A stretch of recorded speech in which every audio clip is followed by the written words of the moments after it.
তেলিয়ামুড়াতে সংঘটিত বনকর্মী কিঙ্কর দেবনাথ হত্যাকাণ্ডে তার স্ত্রী পূর্ণিমা দেবনাথ এবং অবৈধ প্রেমিক নাগর অমিত ঘোষ জড়িত বলে গতকালই তেলিয়ামুড়া থানার পুলিশ অভিযুক্তদের নিজেদের হেফাজতে নেয়। পরে পুলিশি প্রাথমিক জিজ্ঞাসাবাদে কিঙ্করকে পরিকল্পিতভাবে খুনের সত্যতা সামনে আসে।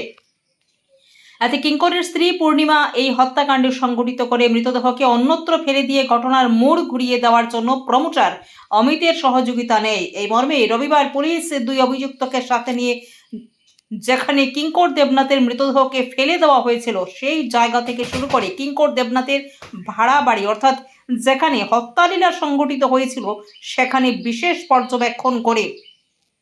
এতে অভিযুক্ত পূর্ণিমা তার স্বামী কিঙ্করকে ঘুমের ওষুধ খাইয়ে প্রায় অচেতন করার পর গলায় গামছা পেঁচিয়ে হত্যা করে। এর পরবর্তী সময়ে পূর্ণিমার ফোন পেয়ে তার নাগর অমিত সেখানে গিয়ে উপস্থিত হয় এবং দুজনে মিলে মোটর বাইকে করে মরদেহ নিকটবর্তী পুলিনপুরের জাতীয় সড়কে ফেলে দিয়ে গোটা ঘটনাকে দুর্ঘটনা বলে চালিয়ে দেওয়ার প্রয়াস করে। এদিকে আজ যখন পূর্ণিমা এবং অমিতকে ঘটনাস্থল থেকে শুরু করে মৃতদেহ যেখানে পাওয়া গেছিল সেখানে নিয়ে যাওয়া হয়, তখন অগণিত মানুষ সম্মিলিতভাবে উপস্থিত থেকে গোটা ঘটনার তীব্র নিন্দা এবং ধিক্কার জানিয়ে অভিযুক্তদের ফাঁসির দাবি জানান।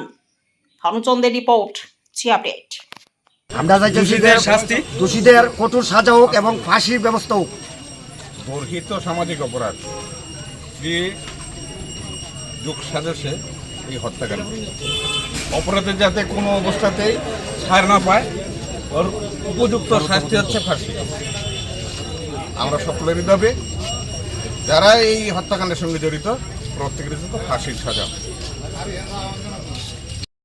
তার যাবজ্জীবন কারাদণ্ড, মৃত্যুদণ্ডের আদেশ দিতে হয়। এরকম যাতে পুলিশ এরকম ক্রাইম আমরা জীবনও দেখিনি। এরকম ক্রাইম আমাদের গ্রামে কোনোদিন হয়নি। তেলিয়ামুড়া তো শুনি, আমার 49 বয়স, আপডেট অত শুনি না।